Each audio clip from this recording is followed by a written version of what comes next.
बिहार में पहले चरण के चुनाव के पहले सोनिया गांधी का वीडियो जारी करने पर कांग्रेस नेता रणदीप सुरजेवाला ने कहा कि सोनिया गांधी ने जनता से नए बिहार के निर्माण के लिए महागठबंधन को वोट देने की अपील की है। हालांकि सोनिया गांधी और प्रियंका गांधी बिहार चुनाव में शामिल नहीं होने के मुद्दे पर सुरजेवाला ने चुप्पी साध ली। सोनिया जी ने आह्वान किया है कि एक नए बिहार के निर्माण के लिए महागठबंधन की मदद करें, महागठबंधन को चुनें, क्योंकि तभी अंधेरे से उजियाले की ओर और वर्तमान से भविष्य की ओर हम बिहार को ले जा पाए। तो बिहार में किसकी बहार और सोनिया गांधी के वीडियो पर सुरजेवाला ने क्या कहा, यह आपने सुना कि एक संदेश मात्र था और इस पर कहीं से भी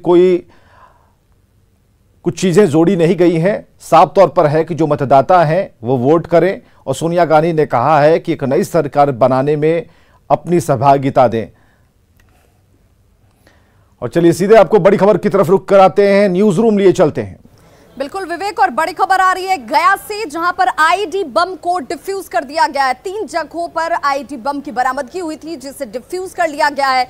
इस आईईडी बम को प्लांट किया गया था चुनाव को प्रभावित करने की साजिश के तौर पर, लेकिन इसे वक्त रहते नाकाम कर दिया गया।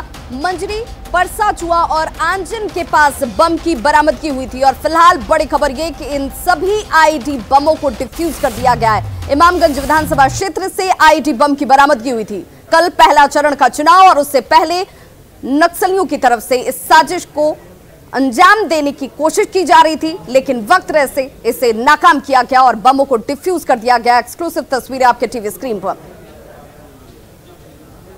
तो चुनाव को प्रभावित करने की साजिश के तौर पर इन आईईडी बमों को प्लांट किया गया था, जिसकी जानकारी सुरक्षा बलों को लगी और वक्त रहते इन सभी आईईडी बमों को डिफ्यूज कर दिया गया है। सहयोगी अरुण चौरसिया ज्यादा जानकारी के साथ हमारे साथ फोन लाइन पर जुड़ गए हैं।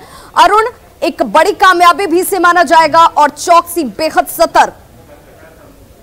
हाँ, निश्चित रूप से सुरक्षा बलों के लिए बेहद अहम कामयाबी मानी जा सकती है, क्योंकि कल ही यहाँ मतदान होना है 10 विधानसभा क्षेत्र में गया जिला के। और ये जो इमामगंज विधानसभा क्षेत्र है, उसी विधानसभा क्षेत्र के इमामगंज थाना और रोशनगंज थाना क्षेत्र में 3 आईईडी बम प्लांट किए गए थे नक्सलियों के द्वारा। और अगर ये नक्सली इसको विस्फोट करते तो कहीं कहीं एक दहशत का माहौल होता आम मतदाताओं के बीच। तो सुरक्षा बलों ने इसको नाकामयाब कर दिया है और आज सुबह सुरक्षा बलों को इनपुट मिली थी, कुछ सूचना मिली थी, जिसके बाद यहाँ टीम पहुंची और जो भी आईडी थे उसको बरामद करके डिफ्यूज कर दिया गया है। इसके साथ ही जब ये 3 आईडी मिले हैं तो जो नक्सल प्रभावित इलाके हैं अलग अलग, वहाँ भी ये सर्च किया जा रहा है कि अगर नक्सली कहीं और भी इस तरह की आईडी प्लांट किया हो तो उसको बरामद किया जा सके। तो तत्काल ये कहा जा सकता है कि नक्सलियों ने जो साजिश की थी उस साजिश को नाकाम कर दिया है सुरक्षा बलों ने समय रहते हुए। बिल्कुल, बहुत बहुत शुक्रिया अरुण चौरसिया इस तमाम जानकारी के लिए। तो तस्वीरें आपके सामने एक्सक्लूसिव टीवी स्क्रीन पर, जहां पर चुनाव को प्रभावित करने की साजिश के तौर पर मंजरी, परसाचुआ और आंचन में इन आईईडी बमों को प्लांट किया गया था। नक्सल प्रभावित है इलाके, लेकिन फिलहाल सतर्कता की वजह से वक्त रहते इन सभी बमों को आइडेंटिफाई किया गया और उसके बाद डिफ्यूज कर दिया गया है।